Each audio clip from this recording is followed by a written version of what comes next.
Welcome back to the channel, where we dive into the strange, dark, and mysterious, always in story format.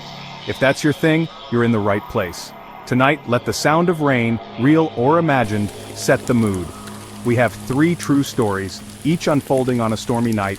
These tales might just make you double-check your locks before bed, so settle in, listen close, and let's begin.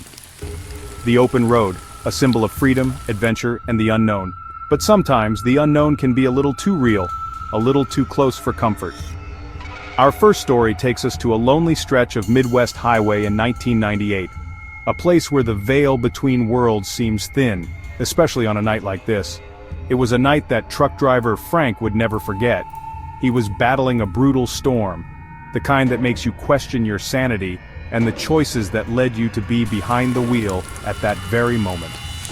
The rain was relentless, a torrential downpour that seemed determined to wash the world away. It hammered against the cab of his truck, a constant, deafening roar. Visibility was near zero, the road ahead a blurry, indistinct mess. The wipers strained to keep up, but they were fighting a losing battle against the sheer volume of water. Frank was bone-tired, his eyes burning, every muscle aching. He just wanted to reach the next town, find a warm bed, and escape the fury of the storm. The rhythmic hum of the engine and the hypnotic sway of the truck were lulling him into a dangerous state of drowsiness. Suddenly, as he rounded a bend, his headlights caught a figure on the roadside, a dark silhouette against the blinding rain. It was a man, completely drenched, his clothes plastered to his body, shivering in the cold. He had his thumb out, a desperate plea in the universal language of the road. He was utterly alone in the downpour, a vulnerable figure against the backdrop of the raging storm. Company policy was clear: no hitchhikers. It was a rule drilled into every driver, a liability issue, a safety precaution. But something about the man's desperate look, the sheer vulnerability etched on his face, made Frank hesitate, made him question the cold, hard rules. Against his better judgment, he pulled over and rolled down the window. "Need a ride?" he shouted, his voice barely audible above the storm. The man nodded silently, his eyes fixed on Frank, and quickly climbed into the cab, seeking refuge from the elements. He brought with him a gust of wind, the smell of wet clothes, and the distinct scent of rain and earth, a primal aroma that filled the small space. "Where you headed?" Frank asked, trying to make conversation, to break the awkward silence. The man simply pointed forward, his arm outstretched towards the dark, rain-swept road ahead. "Just up the road," he said, his voice barely a whisper. They drove in silence, the miles stretching out before them like an endless black ribbon. The only sounds were the rhythmic swish of the windshield wipers and the man's quiet, almost imperceptible breathing. The silence was heavy, thick with unspoken words. Frank, feeling increasingly uneasy, tried to break the tension. "Nasty night," he said, forcing a smile. "Must have been waiting a while for a ride." The man turned slowly, his eyes dark and hollow, seeming to absorb the dim light of the cab. "Not as long as you'd think," he replied, his voice sending a shiver down Frank's spine. A chill crept over Frank, a feeling of unease that went beyond the cold rain outside. Something was definitely off about this man. Suddenly the man leaned closer and whispered, his breath cold against Frank's ear. "You should be careful who you pick up on nights like this." Frank's grip tightened on the steering wheel, his knuckles turning white. "What do you mean by that?" he asked, his voice strained. The man ignored the question and reached slowly into his jacket, his movements deliberate and unsettling. Frank braced himself, his heart pounding in his chest, expecting the worst. Then he saw it was just a faded photograph. The photo showed a family, frozen in time, their smiles radiating warmth and happiness. There was a man, strong and proud, his arm around his wife. A woman, beautiful and radiant, her eyes full of love. And 2 kids, a boy and a girl, their faces beaming with youthful joy. They were all standing in front of a charming house, bathed in the golden light of a summer afternoon. "That's a nice family," Frank said, genuinely touched by the image but also utterly confused by its relevance. The man's smile vanished, replaced by a look of profound sadness.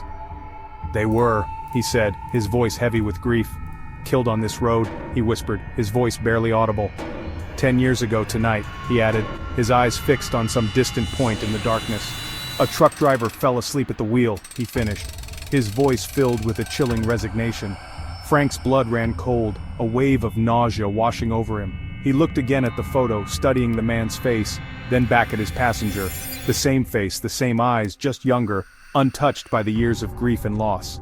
"Frank," seized by a sudden overwhelming terror, slammed on the brakes. The truck skidded violently on the wet pavement, tires screaming in protest, before finally coming to a stop. He turned to the passenger seat, his heart pounding in his chest, but it was empty. The door was still locked, the window sealed tight. There was no way the man could have left. He was simply gone. Only a puddle of water remained on the seat, a dark, spreading stain.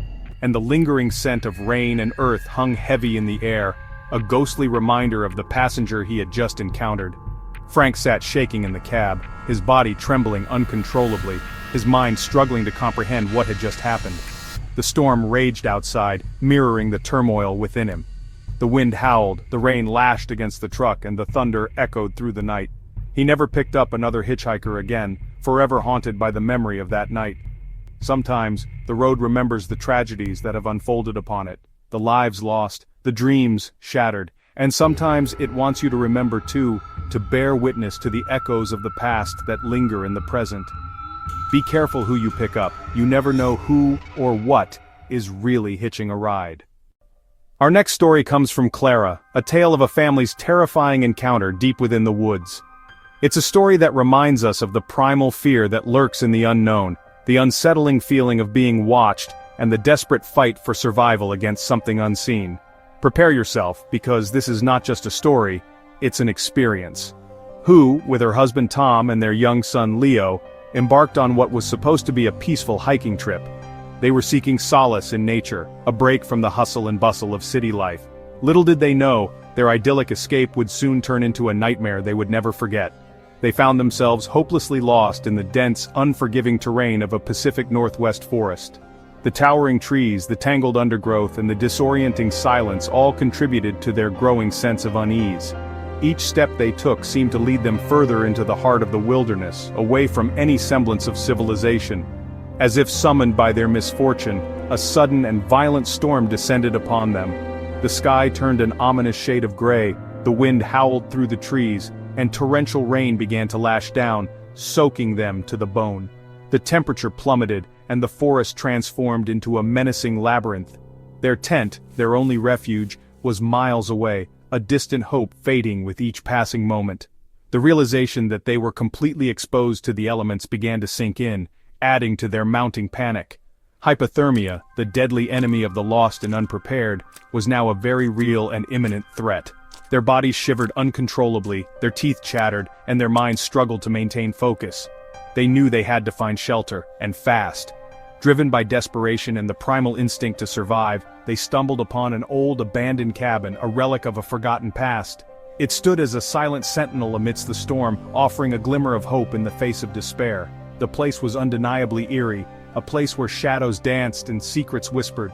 It had an aura of abandonment and decay, a palpable sense of something not quite right. The weathered wood groaned under the weight of years, missing shingles left gaping holes in the roof, and the entire structure seemed to sag under the burden of its own history. It was a place that time had forgotten, a place that seemed to resist being found. An oppressive darkness pressed in from all sides, enveloping the cabin in an almost tangible shroud. The forest seemed to hold its breath, as if waiting for something to emerge from the shadows. But despite its unsettling appearance, it was shelter, a barrier against the storm and the encroaching cold. It was their only chance. Inside, Tom, ever the pragmatist, immediately set about starting a fire in the old stone fireplace. He gathered what dry wood he could find and coaxed a flame to life, a small beacon of hope in the overwhelming darkness. Meanwhile, Clara, her maternal instincts kicking in, wrapped Leo tightly in a blanket, trying to shield him from the cold and the growing sense of dread that permeated the cabin. She held him close, whispering soothing words, hoping to reassure him that everything would be all right. As the firelight flickered and danced, casting long, eerie shadows on the walls, the cabin seemed to come alive. The shadows writhed and twisted, playing tricks on their eyes, making it difficult to discern what was real and what was not. It was then that Clara, her gaze sweeping across the rough-hewn logs, noticed something disturbing. Words crudely carved into the wall, a chilling message etched into the very fabric of the cabin. "Don't let it in," the inscription warned, a stark and ominous command that sent shivers down her spine. "It watches from the trees," another carving declared, conjuring images of unseen eyes peering from the darkness, a silent predator lurking just beyond the edge of the firelight. And most chilling of all, the final inscription, "Not alone." A simple phrase, yet it carried the weight of untold horrors, suggesting that they were not the only occupants of this desolate place. Tom, ever the skeptic, dismissed it as a prank, the work of some bored teenagers or a local legend gone wild. He tried to reassure Clara that there was nothing to worry about, that it was just an old cabin with a spooky story, but Clara couldn't shake the feeling that something was terribly wrong. A knot of dread tightened in her stomach, and she couldn't shake the feeling that they were in grave danger. The words on the wall seemed to resonate with a dark energy, a warning that she couldn't ignore. Despite their unease, they tried to settle in for the night, hoping to weather the storm and escape the cabin at first light. They huddled together by the fire, seeking warmth and comfort in each other's presence. But soon, their fragile sense of security was shattered by a rhythmic tapping that began on the roof, a steady, insistent beat that echoed through the cabin. It was too deliberate, too precise to be caused by a falling branch or the random gusts of wind. It was a deliberate signal, a calculated attempt to unsettle them. Then, adding to their growing terror came scratching at the door, a slow, deliberate sound that sent chills down their spines. It was a low, guttural scratching, as if something with long, sharp claws was dragging itself against the wood, testing its strength, probing for a way in. Tom, his protective instincts flaring, armed himself with a heavy log, ready to defend his family against whatever lurked outside. He stood tall, his eyes fixed on the door, his knuckles white as he gripped the makeshift weapon. He took his place standing guard as the noises grew louder, more insistent, more menacing. The tapping, the scratching, the sounds of something moving just beyond the walls, it was all building to a crescendo of terror. Banging, a relentless assault on the heavy wooden door as if something was trying to break it down with brute force. Scraping, the sound of claws tearing at the wood, splintering and gouging, a desperate attempt to breach the barrier between them and whatever was outside. And then, the most terrifying sound of all, a guttural growl, a primal sound that was neither human nor animal, a sound that spoke of pure, unadulterated evil. It was a sound that resonated deep within their souls, a sound that promised pain and suffering. The family huddled together, their faces pale with terror, their bodies trembling uncontrollably. Leo clung to his mother, burying his face in her shoulder, trying to shut out the sounds of the nightmare unfolding around them. The storm raged outside, mirroring the turmoil within the cabin, as the pounding and scratching continued relentlessly throughout the long, agonizing night. Each sound was a hammer blow to their sanity, each moment an eternity of fear. Finally, as the first rays of dawn pierced through the storm clouds, the noises abruptly stopped. The silence that followed was almost as terrifying as the sounds that had preceded it. Tom, his heart pounding in his chest, cautiously opened the door, his log weapon still raised, ready to strike. He peered out into the morning light, his eyes scanning the surrounding forest. Outside, nothing. An unsettling calm had descended upon the woods, as if the night's horrors had been nothing more than a bad dream. No tracks in the mud, no broken branches, no sign of what had stalked them through the night. It was as if the creature or whatever it was had simply vanished into thin air. Without a word they fled the cabin, their fear overriding any sense of curiosity or reason. They ran as fast as they could, putting as much distance as possible between themselves and the source of their terror. They never looked back, never dared to question what they had experienced. The memory of that night would forever be etched into their minds, a chilling reminder of the darkness that lurks in the heart of the woods. Some places in the woods are better left undisturbed, places where the veil between worlds is thin, places where ancient evils lie dormant, waiting to be awakened. And those places are especially dangerous on a stormy night, when the darkness comes alive and the line between reality and nightmare blurs. Be warned, for the woods hold secrets best left buried. Our final story tonight is a chilling tale, a stark reminder that sometimes the most terrifying experiences are those that invade the supposed safety of our own homes. This is the story of Sarah, a young woman whose life took an unsettling turn one fateful night. Sarah was a bright and ambitious college student, juggling her studies with the challenges of independent living. She resided alone in a small ground-floor apartment, a space that was meant to be her sanctuary, her haven from the pressures of academic life. Little did she know that this sense of security was about to be shattered. One stormy October night, as the wind howled and the rain lashed against the windows, an unsettling atmosphere descended upon the city. The kind of night where shadows seem to dance with a life of their own, and every creak and groan of the building sounds like a whispered secret. Oblivious to the impending dread, Sarah was engrossed in her studies, poring over textbooks and notes at her small kitchen table. Thunder shook the building with each deafening clap, momentarily distracting her from the complex equations and historical dates that filled her mind. The storm raged outside, mirroring the turmoil that was about to erupt in her life. As the night deepened and the storm intensified, a sense of unease began to creep into Sarah's consciousness. Almost instinctively, she rose from her chair and made her way to the front door. With a deliberate motion, she secured the deadbolt lock, a simple act of precaution that offered a small measure of comfort against the storm outside and the unknown lurking within the shadows. Finally, exhausted from her studies and the oppressive atmosphere, Sarah decided to call it a night. She turned off the lights, casting her apartment into near darkness, and climbed into bed, seeking refuge beneath the covers.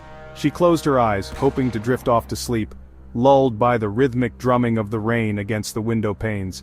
The sound was usually soothing, a natural white noise that masked the city's hum, but tonight, it seemed to amplify the growing sense of dread that gnawed at her. Then, knock, knock, knock.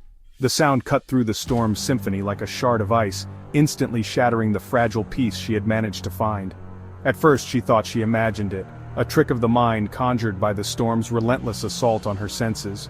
Perhaps it was just the wind rattling the window, or a branch scraping against the building. But the knocking came again, louder, more insistent, leaving no room for doubt. It was a deliberate, purposeful sound, and it was coming from her front door. Her heart pounding in her chest like a trapped bird, she slowly, cautiously, crept out of bed. Each step was measured, each breath held, as she made her way towards the door, the source of the unsettling disturbance. With trembling hands, she reached for the peephole and peered through. Only darkness. A void stared back at her, an unsettling emptiness that sent a shiver down her spine. The hallway lights were out, plunging the corridor into an inky blackness that seemed to amplify the silence and the sense of isolation. Summoning what little courage she could muster. "Who is it?" she called, her voice barely a whisper above the storm's roar. No answer. Only silence, heavy and suffocating. Suddenly the doorknob began to jiggle, a slow, deliberate movement that sent a fresh wave of terror washing over her. The jiggling intensified, slowly at first, then violently, as if someone was trying to force their way into her apartment. The flimsy lock seemed like a mere suggestion of security, a fragile barrier against the unknown force on the other side. Panic surged through her veins. Sarah grabbed her phone, her fingers fumbling with the buttons, ready to call 911, her only lifeline to the outside world. But just as quickly as it had begun, the jiggling stopped. The doorknob went still, leaving an unsettling silence in its wake. Silence. A silence so profound it seemed to amplify the pounding of her heart and the frantic rhythm of her breath. Then, a faint scraping sound. Sarah watched in horror as a piece of paper slid slowly under the door, a silent messenger of unknown intent. She waited, frozen in place, her mind racing, trying to comprehend what was happening.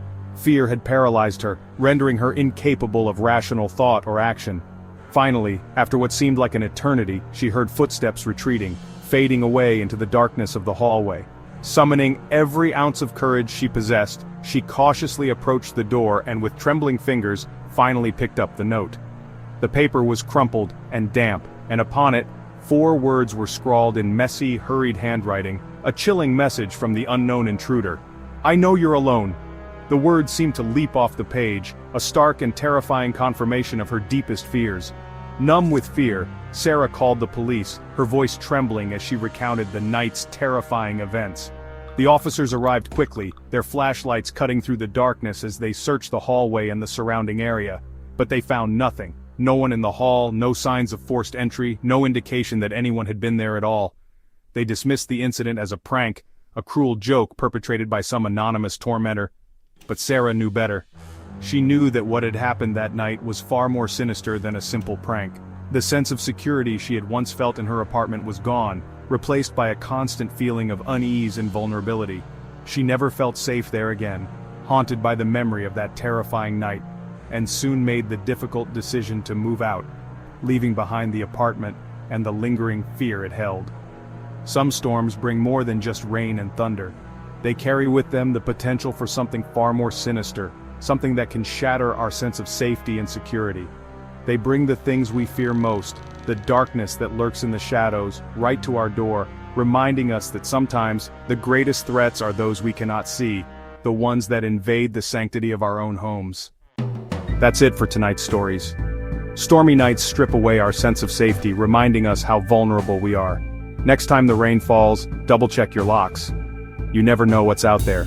If you have your own rainy night horror story, share it in the comments. Thanks for joining us. Sleep well if you can. Good night.